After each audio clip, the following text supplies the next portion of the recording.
Hey guys, it's Jenna. I just wanted to make a video about why I took everything and what's going on since. I took everything down because I just felt like that the videos I was making wasn't really who I am.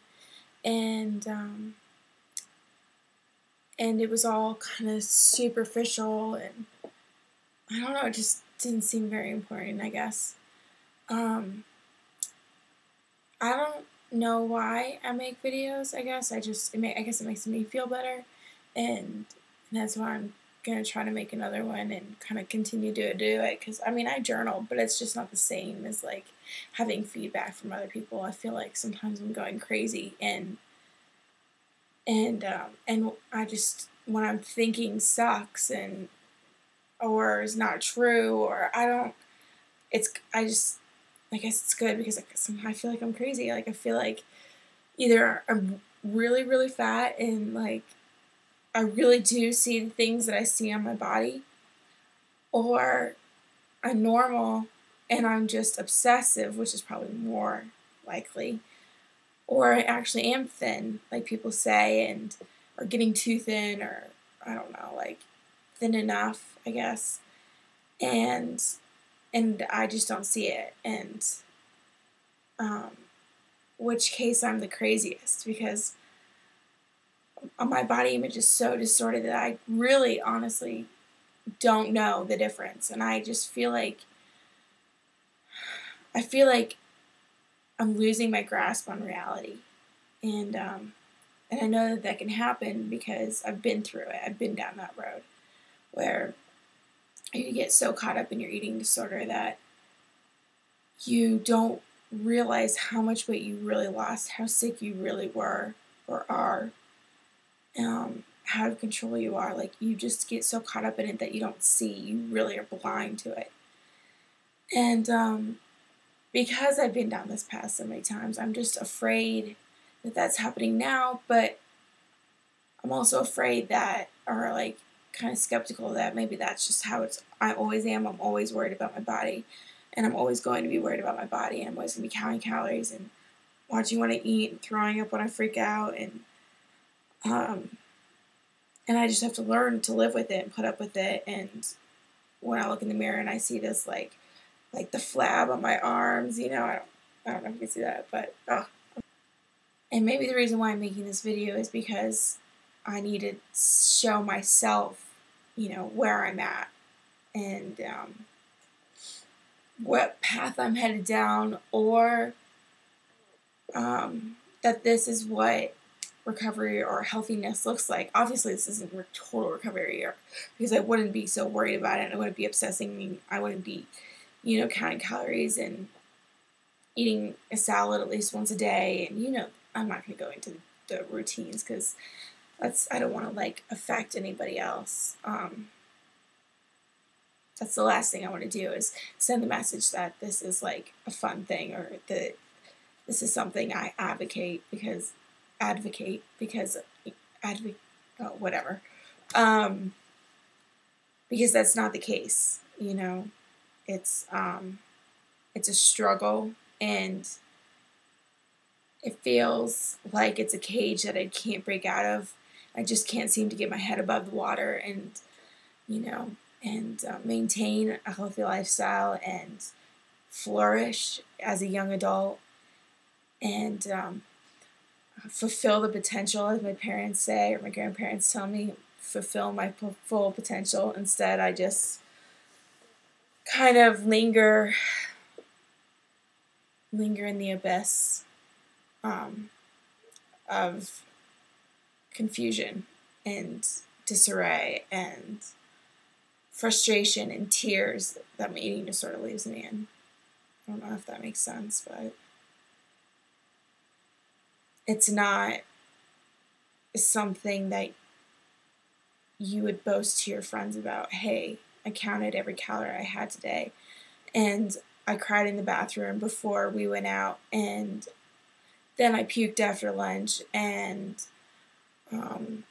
my parents or grandparents are constantly worried about me, or I cry at night because I can't stop obsessing and worrying and hating myself. You know, God, that is not a path that you want to go down. It's not like gonna make you happy. You know, like if you say, oh, I lose 5 pounds, it's gonna make me happy. It never makes you happy. It's never enough. And I know that that's arbitrary because it's so cliche, but sometimes, sometimes the simplest way of putting it is the best way. You know, I could go on and on about how my eating disorder has wrecked my life, and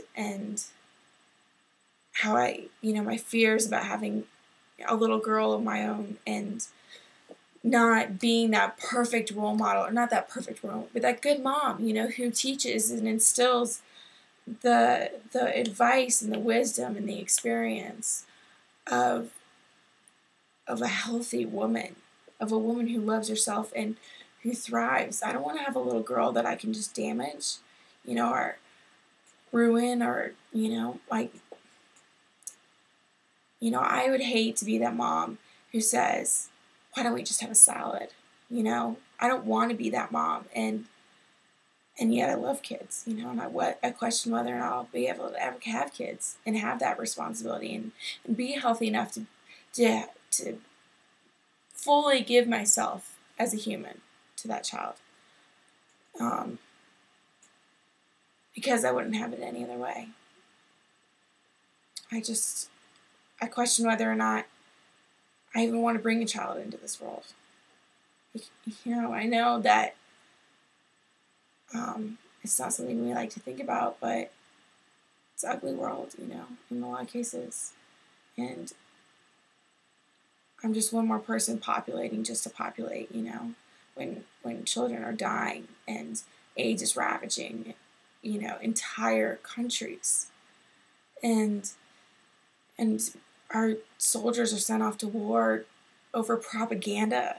I mean, I know that we're getting political, and that's not really what I want to be doing, but I guess I just want to stress how much this affects my life. And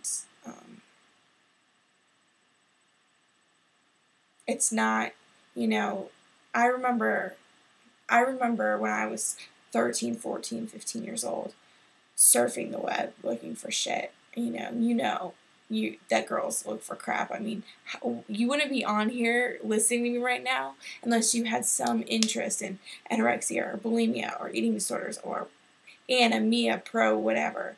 It's just like, I guess I would not blame the websites and the information, obviously, because that's not where the problem lies. But when I was searching this stuff, a lot of what I found was negativity. Like, this is cool. It's pro-ana. I'm gonna starve myself, and it was cool to relate to people and talk freely. And at the same time, it was so detrimental to my recovery and so detrimental to my body. And I almost died a few times, and I've done permanent damage to my body that I won't even admit to myself. So I'm making this video way too long, so I need to stop talking. But I just wanted to, catch up as to where I am, and why I deleted all the videos. And I guess I'm just starting over, and seeing if talking on YouTube is something that can help me and kind of work through what I'm going through right now. Because I definitely need advice and help and a little guidance because I feel very lost. So I guess I'll leave it with that. Talk to you later.